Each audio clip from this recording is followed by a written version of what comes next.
On screen is a loop grid and it's only using one template. I'm going to show you how to create a really bespoke layout, and all you're going to use is one loop grid, one template, and a little bit of CSS. Now you're going to be surprised at how easy this is, because you may look at this and think, well, obviously you got a template here and then you got another template and then another one here and there, and you're multi-fixing them. And you're probably wondering, how did you do that inside of Elementor? Because you can have one template and then you can apply an alternate template. Believe me, we're just using one. And all you're doing is setting your items inside your loop grid to be a certain size. So let me just show you how this would look before I add in the CSS. It looks like this. And there's nothing extravagant about that, is it? I'm just showing you 4-column layout. And I've got 5 items. Now, the reason I'm only showing you 5 items is because I'm going to set up a pattern that works in groups of 5. And I'm going to add in more just so you understand what it would do. So every time you have 5 items, it will set to a certain pattern. So what I've done at the moment should be crystal clear. And remember, query, exclude, include, whatever you want to set it as. Okay, that's your loop grid. The magic happens inside of the CSS part. So there's my loop grid, advanced tab. We go down to where we have custom CSS and watch what happens when I paste this in. Look at that. That was the CSS code. And before you start wondering, well, that must be really complicated, there's no JavaScripting going on. That is the entirety of the code right now that you can see on screen. So let me work through it, okay? The first thing I'm doing is saying that every single item must span one column. That is kind of square one. We're back to where we were before. I've just said by default, every item is 1 column span. Okay, so that's like how it was before we added in the CSS. And the reason I've done that is because I'm now going to touch 3 items. I'm going to change how many columns width they are and how tall they are. But I'm saying if I don't touch you, by default, you will be 1 column wide. Now let's work through the first item I touch. It's this one over here. It's the latest post in a way.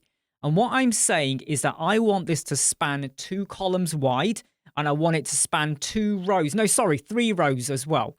Because I've decided that when you start to rearrange items, I'm going to generate more rows. Now, by default, there were only 2 rows, but just think a little bit 4-dimensionally, okay?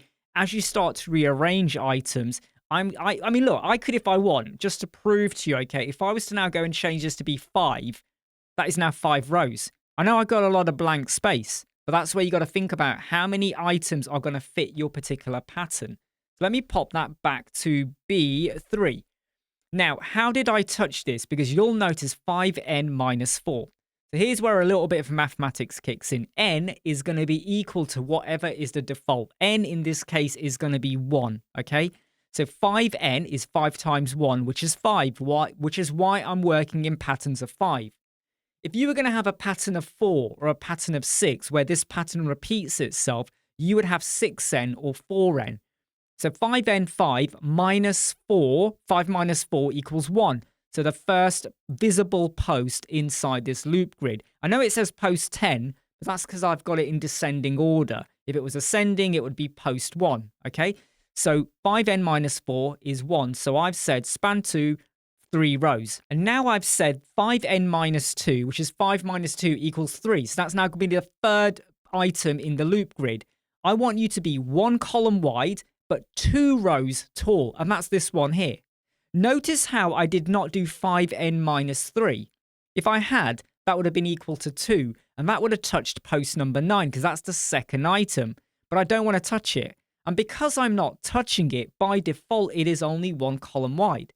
But post 8, which is 5n minus 2, which is 3, which is the third item, you can see 1 and you can see 2 high. I meant to touch the last item. I just said 5n. You could put 5n minus 0 if you want, but it's going to equal 5. So it's the 5th post. If I had put 5n minus 1, that would have been 4, and that would have then touched post number 7. You just got to think 3rd, 4th dimensionally, okay? So the 5th post in the pattern, 5n, I now want you to be 2 columns wide, which you can see over here, but only 1 row tall. And that's my pattern. So if you just like lay out what kind of pattern you want to go for, maybe you're only going to have 4 in your like list or whatever. Maybe like, for instance, let's just say, hear me out on this, okay? let's just say I had made that item over there be 2 rows high, and there was no 5th item, okay? So everything would actually be 4n minus whatever value. That could be your layout, and that will then repeat itself. You could even have a pattern of 8, because maybe you don't want to always have the big one repeating all down the left-hand side and you want it to swap over to somewhere else. You could do that as well. So now let me show you what would happen if we start to have more items. I zoomed back out. So now I'm going to say show me 6 items on the page. The 6th item restarts the pattern that we've set up. So look, it's quite big. And as I go for 7, 8, you can see what's happening. Ignore the fact that that image is cropped like that. It's just the image I've got for the featured image there. 9 will appear and then 10 will appear. So if you think carefully about your layout, you could have something really cool. Imagine on a home page, you're showing your latest posts and you're only ever going to show 4 or 5 posts on the home page. You could have a really fancy layout now. And every time a new latest post comes in, everything will just move and shift. So this one would go over to there and you'll have a new image, and this image here would go to there and this image here would go down to post down here because they just move along. It's kind of scary how good this little bit of CSS is for your loop grid. I'm Imran from Squadron, and I hope you like, subscribe, share, and follow. Sign up for exclusive videos on our YouTube channel. See you soon. Bye.